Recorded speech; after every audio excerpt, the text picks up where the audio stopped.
Halo anak-anak semua, hari ini kita akan belajar tema 4, subtema 1, pembelajaran keempat dengan muatan PPKN, IPS, dan Bahasa Indonesia. Sudah siap untuk belajar hari ini? Kalau sudah siap, mari kita mulai belajarnya. Perhatikan gambar yang ada di hadapan kalian. Ya, gambar tersebut adalah gambar orang-orang yang sedang bekerja sama. Nah, sebagai warga masyarakat, kita tidak dapat hidup sendiri. Oleh karena itu, kita harus bekerja sama dalam melaksanakan kewajiban dan tanggung jawab kita sebagai warga masyarakat. Dalam kehidupan sehari-hari, setiap orang memiliki hak, kewajiban, dan juga tanggung jawab. Untuk memperoleh hak kita, maka kita harus mengerjakan kewajiban dengan penuh tanggung jawab.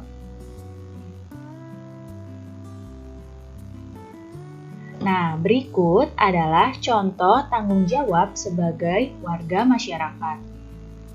Yang pertama adalah gotong royong membersihkan lingkungan. Dan kemudian yang selanjutnya, menjaga keamanan dengan ronda malam. Berikutnya, membuang sampah di tempat sampah. Selanjutnya, menolong tetangga yang membutuhkan bantuan. Serta contoh yang lain adalah menjalin hubungan harmonis dengan semua orang. Ini hanyalah beberapa contoh tanggung jawab sebagai warga masyarakat. Masih banyak lagi hal-hal yang lain yang merupakan tanggung jawab kita sebagai warga masyarakat. Seluruh tanggung jawab warga masyarakat dapat menciptakan keharmonisan dan persatuan apabila dilaksanakan dengan penuh tanggung jawab.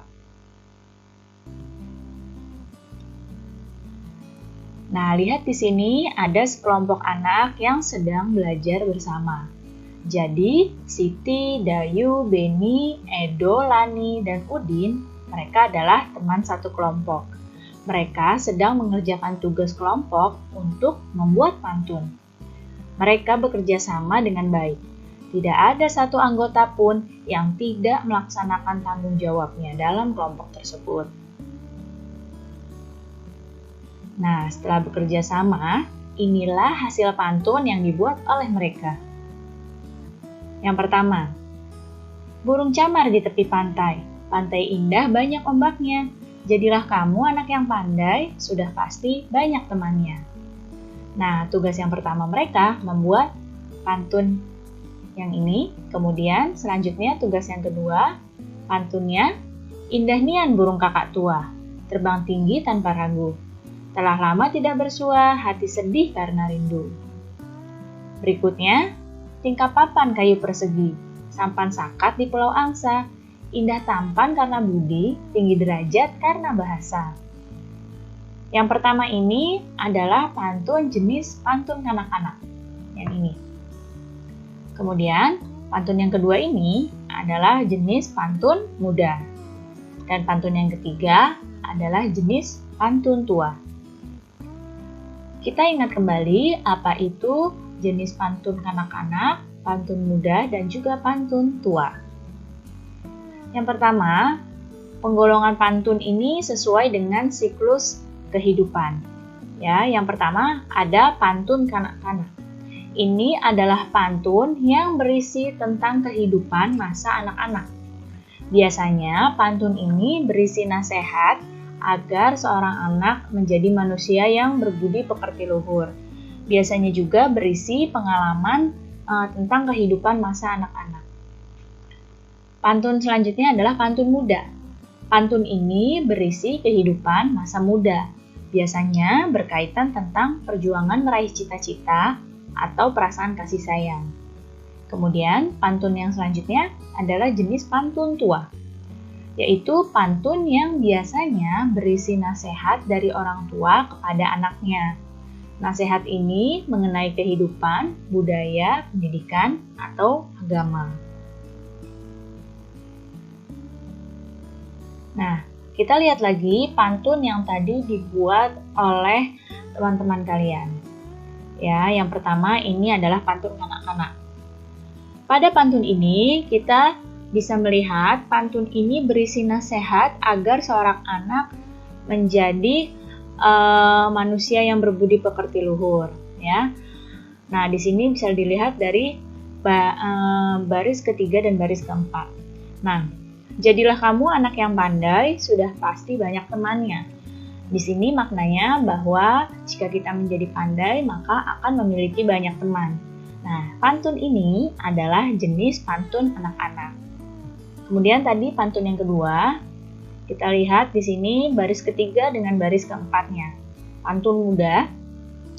Di sini telah lama tidak bersua, hati sedih karena rindu. Nah, ini isinya tentang perasaan, ya. Nah, ini tentang kehidupan masa muda. Jadi kita bisa kelompokkan ini ke dalam pantun muda. Selanjutnya, pantun tua. Nah, pantun tua ini kita lihat di sini, indah tampan karena budi, tinggi derajat karena bahasa. Nah, pantun ini isinya pesan dari orang tua untuk anaknya. Ya, jadi mengenai kehidupan. Maka pantun ini termasuk penggolongan pantun tua. Nah, maknanya dari pantun tua ini adalah kita bisa terlihat indah dan bagus karena budi pekerti kita, dan juga tinggi derajat kita karena bahasa kita atau tutur kata kita yang baik.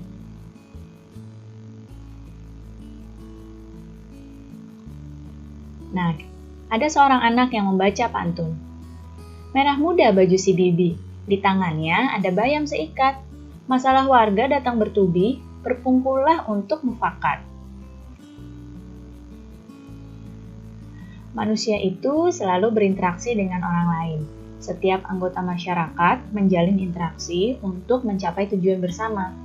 Interaksi yang baik akan menciptakan masyarakat yang rukun dan dapat mempererat persatuan bangsa kita. Berikut adalah contoh-contoh interaksi yang dapat mempererat persatuan bangsa.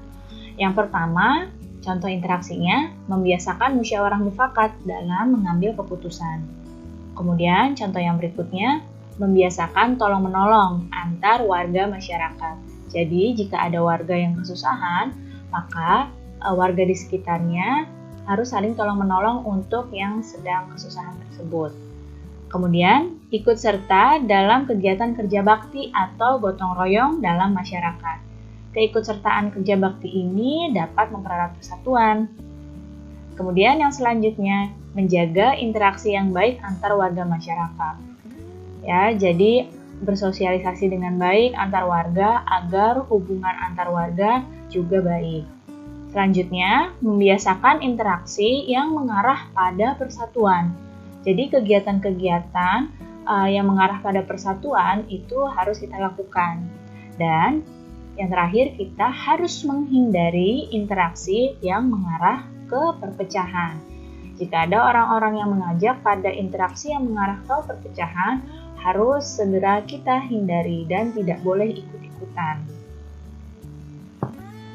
Baik anak-anak, cukup sekian ya penjelasan Ibu kali ini. Mudah-mudahan kalian paham dan mengerti. Terima kasih anak-anak semua, sampai jumpa lagi.